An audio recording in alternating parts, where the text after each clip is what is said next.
Durante a Idade Média, séculos V a XV, a Igreja Católica se destaca pela sua busca de poder e pelo surgimento de duas correntes filosóficas que são baseadas no cristianismo: a corrente filosófica patrística e a escolástica.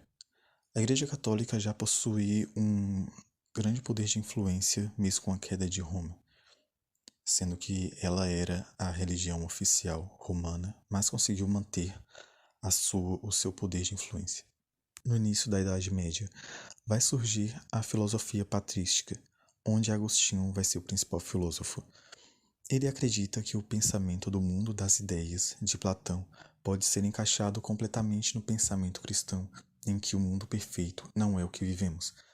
Agostinho, porém, vai pôr o pensamento cristão como uma base dessa filosofia, onde o pensamento grego é apenas uma ajuda ao principal pensamento, que é o religioso. Ele não é a primeira pessoa que vai falar sobre isso, né? Antes já haviam padres que falavam sobre a união do pensamento de Platão com o pensamento religioso, mas Agostinho vai ser o que mais vai criar ideias em torno disso, então vai acabar se tornando o mais conhecido. A escolástica é uma escola filosófica feita pela Igreja Católica, onde o principal filósofo é Tomás de Aquino. Nesse período, eles vão desenvolver um pensamento em que o pensamento de Aristóteles pode ser casado com o pensamento cristão. Porém, diferente de Agostinho, que pensava que o pensamento cristão é maior, dessa vez eles vão acreditar que o pensamento filosófico e cristão estão no mesmo nível e vão desenvolver o pensamento que nesse mundo nós podemos sim adquirir conhecimento e que nesse mundo nós podemos na vivência nós podemos viver até mesmo situações espirituais, como por exemplo ver o amor de Deus ou a existência de Deus nas coisas. Duas raízes de conhecimento vão se desenvolver por um período pré-científico para a psicologia, em que mais tarde vão se unir e dar início à psicologia como ciência. Uma dessas raízes é a científica, que foi composta pela biologia, química, física, astronomia e estatística. A principal delas acaba sendo a biologia, que pela anatomia descobre o sistema nervoso. A outra raiz é a raiz filosófica, que vai ser composta por empiristas, onde são contra o pensamento da filosofia do pensamento inato e são a favor do pensamento de que tudo que você conhece passa primeiro pela experiência. E eles vão ser inspirados por Aristóteles. No início da raiz filosófica surge René Descartes, um filósofo racionalista, porém que também tem crenças empiristas. Ele acredita que a religião e a matemática são ideias inatas, porém que todos os demais conhecimentos são adquiridos por experiências, pelo empirismo.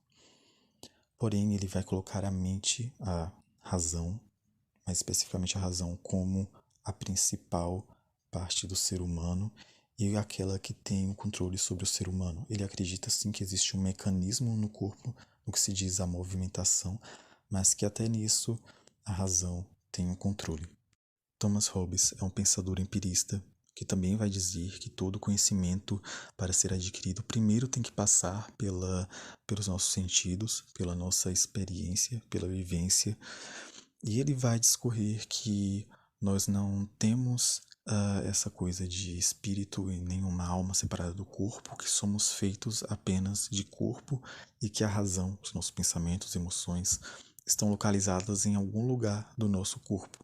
Eu acredito que ele teve esse pensamento baseado no descobrimento do sistema nervoso. De 1632 a 1675. Filósofo inglês, filho de Agnes Quinney e John. Acredita que mente e corpo são entidades distintas e não um só, o modelador do empirismo e não o seu fundador inicial.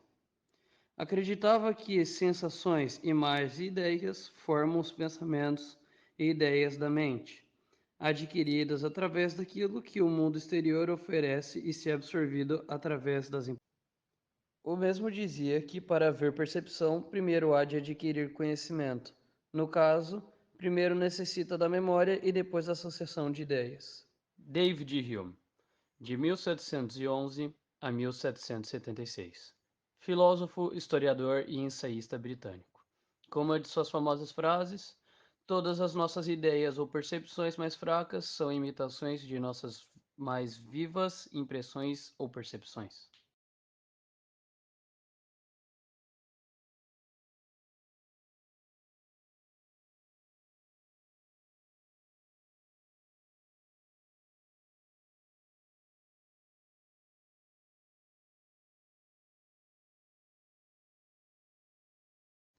É um empirista, pois admite que todas as ideias provêm da experiência sensível, e um associacionista, pois afirma que a mente possui ideias simples e complexas.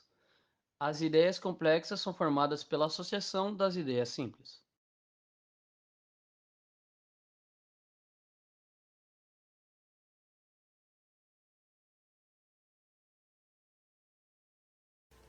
Immanuel Kant. Ele nasceu na Prússia em 1724 e morreu em 1804. Para ele, conhecimento sem experiência não tem fundamento nenhum, por isso ele ficou conhecido como filósofo empirista. Ele é idealizador do idealismo transcendental, onde os fenômenos da realidade objetiva não aparecem como a coisa em si, eles aparecem como representações subjetivas que são percebidas pelos nossos sentidos e, através disso, eles são construídos pela nossa cognição. E do empirismo crítico, que é marcado pelo espírito indagador e questionador que é característico desse grupo de pensadores. Eles buscaram, basicamente, respostas para o que se sabe realmente e como se adquire esse saber, porque eles acreditavam que o conhecimento ele era construído a partir dos sentidos. O Kant afirmava que não se pode conhecer a natureza ou a alma se não fosse através das suas manifestações, né? Ou seja, seus fenômenos físicos. Christian Wolff nasceu na Polônia em 1679 e morreu em 1754. Ele era opositor de Kant, como antítese do empirismo crítico, e ele acreditava que o conhecimento da alma só seria possível através do exercício da razão pura. Sendo assim, o conhecimento ele se dava através das capacidades do pensamento racional.